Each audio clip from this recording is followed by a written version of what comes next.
Year after year, there are promises. Promises of improvement, of novelty, of better. And sometimes promises are kept, seen through. But sometimes promises are broken.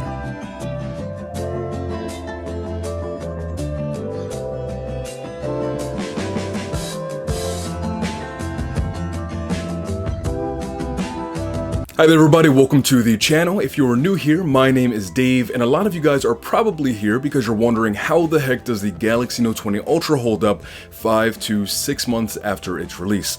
Well, for all of you guys here today, I'm going to be discussing a lot of things that I know I personally wonder about when I'm looking at a phone further down the line. How the battery's been holding up, the performance, the day-to-day workflow, the cameras, of course, and a lot of the soft skills. How does the phone handle on a day-to-day basis, any lagging or chugging that I'm noticing, the animations, the UI smoothness, and things like that. Now, I could not ever do any sort of note line review without mentioning its standalone feature, the S Pen. Now, the S Pen is largely identical in form factor to the one that came before it. The button works exactly the same. You get the same clickiness out of the bottom of the pen when you're pushing it in and out of your phone. The length, width, and weight of the S Pen is pretty much identical to the one that came before. Okay, so for those of you who have been around for a little while now, you guys know I'm an actor, and so that means I'm using this thing a lot to sign contracts, and of course it's great for your doodling, for jotting down notes, and I love it for all of those things also. But being able to write my signature down quickly, efficiently, and accurately are something that is really important to me, and also the efficiency part is massive. So as opposed to having a contract, say, sent to me, I have to download it, then print it, then sign it, then scan it, then send it back. Now I just get the contract, download it, sign it with this guy, and then I send it back. So I'd like to think I'm saving both my time and also the environment. Less paper. I will say this pen here with the 9 millisecond latency is 110% better than the Note 10 Plus one. Writing with this S Pen is incredibly fluid and hands down just feels better. All right, on to the next thing. Now, if you ask me, I think the S Pen on the Note 20 Ultra is on the wrong side. I'm right-handed, and I've gotten so used to on my Note 10 Plus, just holding it like this and pulling it out from this side. It's already in my right hand, and I can start writing. On the Note 20 Ultra, it's on the left side, so I have to hold it with this hand, pull it out with my left hand, then flop backwards, and then start doing the thing. Do you see how that could be a little... It's, for left-handed people, awesome, I think. Or I guess I could like hold it like this, then go like that, then kinda, but I have to like cross my body. It's just not as comfortable.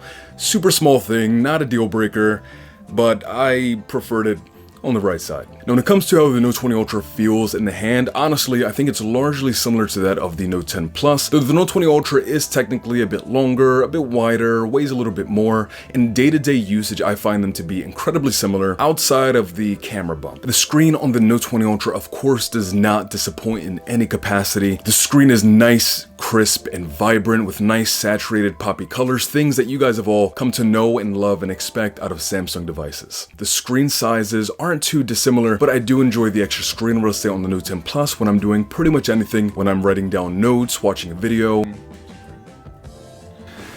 Okay, so if you're someone who's wondering if the 120Hz display on this feels that much better than the Note 10 Plus, yes, it does. It's something that I noticed pretty much right away as soon as I picked up this phone for the first time, and every single day after, doing pretty much anything and everything on this just feels smoother, quicker, and honestly just better than on the Note 10 Plus. Scrolling through Twitter, back and forth on your main pages, your app drawer, the web browser, scrolling through YouTube, your settings, and honestly I think it's just a much better scrolling and interactive experience with the phone itself. Now, frankly, I understand that not everyone's going to notice, and frankly, not everyone's going to care, but if you're someone that's interested in that sort of thing, you notice the differences in refresh rate on your monitors and displays, differences here, and it's awesome. Now when it comes to the speakers on the Note 20 Ultra, I was definitely spoiled by its direct competition, the iPhone 12 Pro Max, and I definitely think that the speakers are better all around there in terms of volume, the crispness of sound than on the Note 20 Ultra.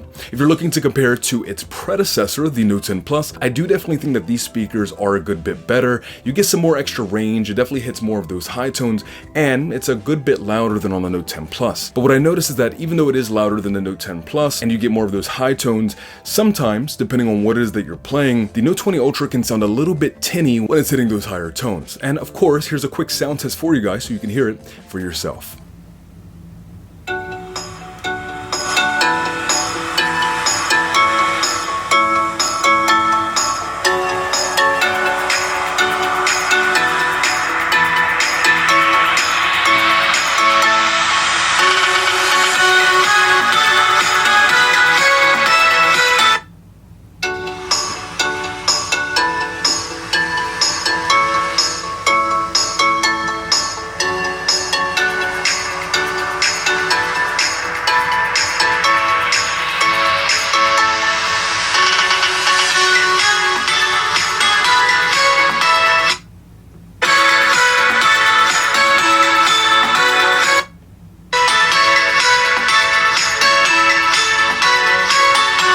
If you're finding the video helpful, a thumbs up goes an incredibly long way to helping me out here on the channel. The stat sheet isn't always going to give you the entire picture. How it handles in day-to-day performance, how it fits into my personal lifestyle, or maybe someone else's lifestyle, so that way you get a more complete picture to go along with the stat sheet. So if this sounds good to you, hitting the subscribe button, notification bell is the best way to stay up to date with what I'm doing next. Alright, back to your regularly scheduled video. Okay, so naturally I know a lot of people are going to be wondering, with this thing, are you going to be able to go out hiking or shopping, go to school, come back home, and not have to worry about the battery life too much? I tested this a lot on the 120Hz display mode. This is after the update that helped improve a lot of people's battery, and I was still getting about 5 to 6, sometimes 6.5 hours worth of battery life, which wasn't anything stellar. This is about what I've been hearing a lot of people were getting in the very beginning, even before the update. Now I did also test out the 60Hz display mode for those of you who don't care about the 120Hz, that are more interested in the new and improved S Pen, the new processor, the cameras, and with that I was able to get about 7.5 hours worth of screen on time. Now, not incredible, not really the numbers that I wanted to see, but enough. And honestly, with the super fast charging, plug it in your wall for 15-20 minutes and you're already up like 35-40% battery. Super fast watch charging does help. I do wish the battery life was better, but that's about what I'm getting. All right, let's keep it moving. Okay. And when it comes to holding things in the background for you to use later, there's really not a whole lot for me to say, so I'm just going to show you a RAM test. No fancy camera angles, just you, the phone, and me, and a RAM test.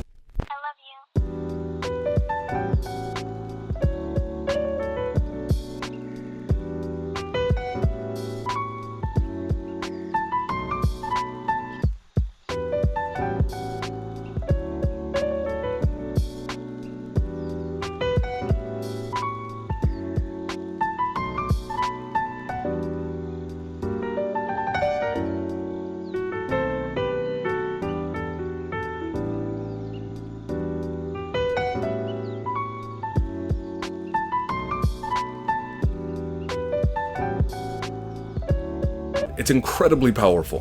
For the multitasking, if you want to have a YouTube video playing and texting on the bottom half, you can do that with ease. Or say you wanted to have a YouTube video playing in the top half and a game playing in the bottom half, you can do that. Say you wanted to have a YouTube video playing in one half, a game playing in the bottom half, and also have Reddit open in its side tab over on the side, you can do that too. Or say you wanted to have a game playing in the top half, a game playing in the bottom half, a YouTube tab playing a video on the side, while you have another video playing from a web browsing tab on the other side, and the Reddit tab open so you can scroll through funny cat memes or something like that, you can do that. Now, is any sensible person going to do these things? No, probably not. But if you're a madman and you wanted to, Now, something that I noticed Samsung did was tweak a lot under the hood. A lot of the animations feel a lot more fluid and conjoined to the ecosystem than on, say, the Note 10 Plus. They're not as smooth necessarily as they are on the Note 20 Ultra. The Note 20 Ultra, things just transition a bit smoother when you're opening and closing applications, when you flip the screen orientation and all the apps have to shift over. All of those things just are a bit smoother, the animations are a bit cleaner, and with this extra processing power, for those of you who are gamers like myself, if you have games that allow you to have the texture set all the way to the ultra settings, the frame rate all the way to maximum, you can do that with pretty much any game and not have any problems. At least in the games that I've tested, Asphalt, Call of Duty, 7 Deadly Sins Grand Cross, and a couple of others, handles everything you throw at it pretty much perfectly. Okay, so now we're going to be discussing the thing that every single company tells that theirs is the largest, the most massive, their cameras. And no other company was shouting from the rooftops louder that they had the biggest and best than Samsung. Their massive camera bump, can't miss it, your 50 times space zoom, your 108 megapixel camera, and these are massive numbers, bigly even. But does that necessarily mean that they are better? And have they perhaps gotten better over time with software updates? Now, to the latter question, yeah, they've gotten a bit better over time with software. The first question is a bit more interesting, and I think really depends on what it is you're using these cameras for. Now, if you're someone like me that likes a lot of subject photography, getting nice up and close and personal with what it is you're taking a picture of, getting a lot of those details, I honestly don't think these cameras are great for that in particular. You get a lot of detail in the very center of the image, but once you begin deviating from that center, you get a lot of fringing, loss of detail, and honestly, I just don't think it looks that great. And I thought this was very interesting, and so I pulled out my trusty Note 10 Plus, and I started taking some comparison pictures. To my eyes, I could have sworn that the Note 10 Plus looked better, but I'm thinking there's no way that's possible. So I took Twitter, and I asked all of you, what you guys think in a blind camera test, camera A versus camera B. The Note 10 Plus was camera A, and the Note 20 Ultra was camera B, and overwhelmingly, people time and time again were choosing camera A. Now, notably, the Note 10 Plus is a bit more saturated than the Note 20 Ultra pictures, and as we all know, if you have the same picture side by side, one's more saturated, one is more desaturated, or even more neutral in tones, then naturally people are going to gravitate towards the more saturated image. But if you take a deeper look into the pictures, you find that the Note 20 Ultra is actually not retaining as much detail across the entire picture in the same way that the Note 10 Plus was. Now, where the Note 20 Ultra does shine is in the landscape photography. If you're taking pictures of large buildings, of landscapes, this is where I found the 108 megapixels really shines. You get a lot of detail, the color reproduction, dynamic range on these pictures is really nice. Something that I was incredibly impressed by on these cameras was the 8K video. This looks really good. I was really surprised by how much detail you're able to retain up close on objects or subjects, how much detail you're retaining on the entire image, and the dynamic range in video looks fantastic. Now, something I did notice is that you get what is called rolling shutter on the 8K video image, and basically rolling shutter just means that your video sort of looks like it's now made of gelatin if you start moving too quickly, looking from left to right too fast. So if you're using this for, say, like YouTube starting up, you have a tripod setting it down, you want that crispy 8K image, I think that would be great for that. I also compared some video with the 4K, and I think the image stabilization on 4K is really good. You're not really getting that rolling shutter effect. It doesn't look as crisp as the 8K resolution, but the image stabilization does help if you're more running and gunning and on the go. Okay, it is freezing right now. If the video has been helpful to you guys, hitting that like button is super duper helpful, and hit the subscribe button if you want to stay up to date with what I'm doing next. It is cold, I'm gonna go. Okay. When it comes to the night mode on this camera, it actually performs pretty darn well. Especially when you compare it side by side to just shooting with the normal photo mode. You're retaining a lot of detail in the textures and shadows, and you're getting a lot more clarity in the image. Now, the zoom on this thing is absolutely stellar. In the pictures I'm about to show you, I was about 1.5 blocks away from a corner house, and I did some snooping for science. I don't recommend people just go snooping with the 50 times space zoom, but for science. I first started off with the ultra wide camera, moved over to 1 times, 2 times, 4 times, 10 times, 20 times, and then 50 times. And no, this isn't political propaganda, that just happened to be there. But as you can see, you still retain a lot of detail, even on text when you're zoomed in really far. I wasn't able to do this with any animals, that's kind of what I was out trying to do. But as you can see, the detail retention here is phenomenal. Yeah. they're darn good. Now in the camera you do have all your usual suspects, your single take mode, the normal photo, video, you have your panorama, your night mode, and you have your pro camera and your pro video where you can toggle on your white balance, you can control the ISO, your manual and autofocus, but there is something here that's missing from the Note 10 Plus, and my good buddy Johannes from Tech PhD is going to take it away. Basically, I'm just going to tell you about one advantage the Galaxy Note 10 Plus, which I am shooting on, has over the big boy, the Note 20 Ultra, and that is in the camera. Shocking, right? So the Note 10 Plus does have a feature that was introduced with the S9 series, and that is the dual aperture mode. So Samsung modified the cameras to work like the human eye, where the pupil adjusts to just how much light is in the room. This dual aperture mode has two f-stops. So you have f1.5 when there is not enough ambient light in the room, and then it opens up to let more light in, and f2.4 when there is a bunch of light in the room, and then it closes up to prevent everything from getting overexposed. The Galaxy Note 20 Ultra does not have this feature, as it was removed after the Note 10 and Note 10 Plus to make room for the bigger sensors and so on. But if you've got a phone that does have this dual aperture, you can use it, especially in the Pro Photo and Pro Video mode, in order to fine-tune just how much light gets to enter into your photo or into your video. Basically, that's it from me. I'll hand it over to David for the next part of this video. Peace. Okay, so where does that leave us?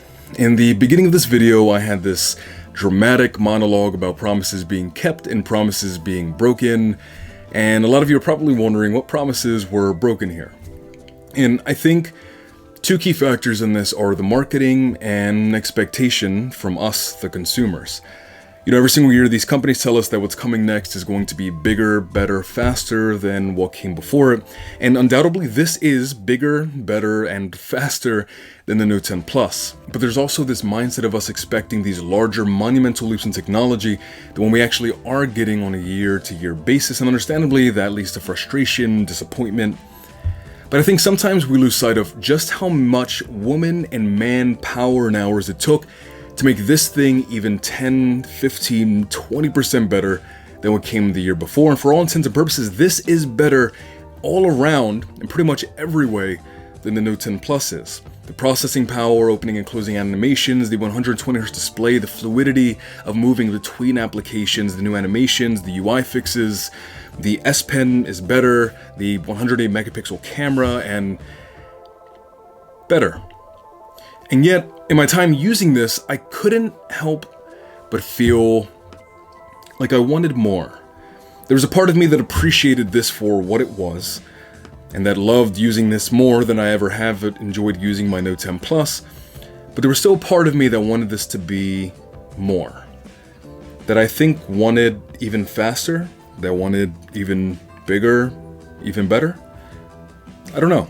If you're looking for the absolute best and you have the money to use on a Note 20 Ultra, this thing is better, with the caveat of the subject photography on the camera. You have the 50 times space zoom, the 108 megapixel cameras.